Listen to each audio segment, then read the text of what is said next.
Waheguru Ji Ka Khalsa, Waheguru Ji Ki Fateh. My name is Jasleen Kaur, and I'm a transcreator on the Guru Granth Sahib Project. We're excited to announce the release of the second half of Gauri Thiti Bani, so stanzas and pauris 9 through 17. And I thought I would kind of tell you guys a little bit about one of the pauris that we've been really thinking about as a team on the Guru Granth Sahib Project, and also as a larger SikhRI team in sort of a roundabout way, because these conversations have come up just in our meetings and things. So in the 15th pauri, the Guru answers this question of how we can find a state of fearlessness. And we're told that when we receive contentment from the dearest divine wisdom, from the Guru, from the Shabad, our inner selves become comfortable. And that comfort is not superficial or transient. It's lasting and it's internal. And it's through that contentment that we're able to experience joy and comfort that are both lasting instead of transient. And our minds and bodies become cooled and silent, and we're able to feel that sense of peace and natural connection with the wisdom that we're seeking. And so then the question from the seeker is like, okay, well, how do I get that to happen? And the Guru says that this happens through the service of IkOankar, through the service of the One. And something we've been thinking about a lot as a team is like the difference between going through the kind of physical motions of something, the physical motions of praise, the physical motions of service, versus going through those things in a way that is reflective of an internal change and an internal sort of motivation of principle or virtue. And so this kind of service is not just any kind of service. It's serving the Creator through praise, through thought, through behavior. It's engaging in service that is a form of physical praise, if we can think about it like that. And it's through this kind of service that the bonds of our vices are broken, our entanglements are removed, and our tasks become fruitful and complete. And it's also through the remembrance of Nam, through the identification with IkOankar, with the one light, that our false thinking or bad thinking, our negative understandings, our flawed understandings are removed. And these are the things that keep us from connecting with IkOankar. So it's through all of this, and I know this is a long process, but it's through all of this that our pride leaves us.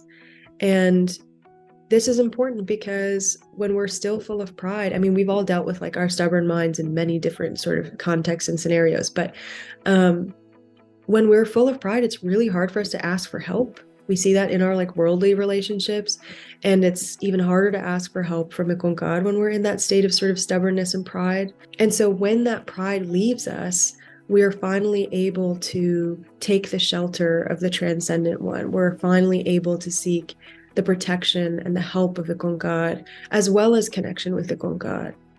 And it's through that sanctuary, through that refuge, that our comings and goings are eliminated. And these comings and goings are not necessarily just like this idea of reincarnation, right? Think about the comings and goings that you go through in the span of a day, between joy and sorrow and vices and emotions. Like we're constantly going every which way. So even that kind of coming and going is removed. And I think this is important because we have to remember, like, the larger context of this Bani is the lunar calendar and the transactional relationship people have with the divine through like rituals that are adhering to a particular time and a particular shape of the moon and a particular ritual.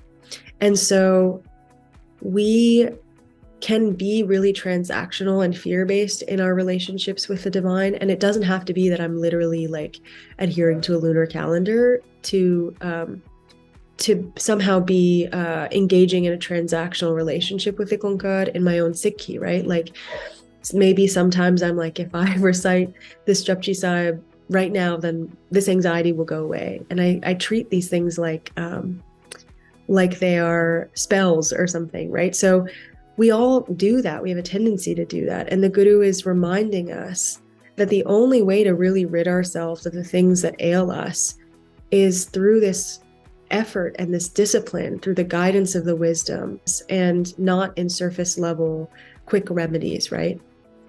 So the Guru's guidance is for us at all times, no matter the day, or the time or the place.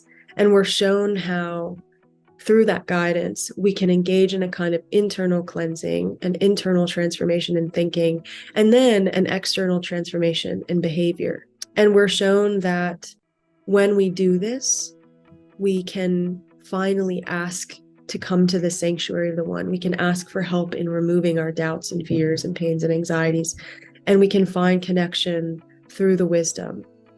And that's when we end up sort of living in this remembrance and this identification with the One whose presence we've been seeking to feel.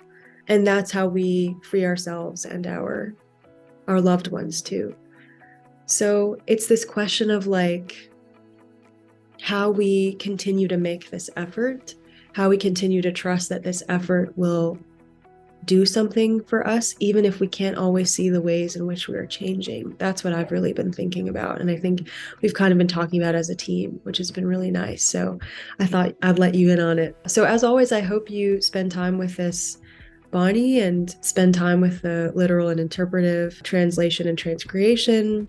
Spend time with the commentary and the word meanings if you so choose. And I hope that you are also sort of thinking through these ways that maybe we can be transactional too in our relationship with the Guru and with IkOankar in our own Sikhi. And maybe we can start to have these conversations with one another. Maybe that will help us chip away at this stubbornness, at this pride. Waheguru Ji Ka Khalsa, Waheguru Ji Ki Fateh.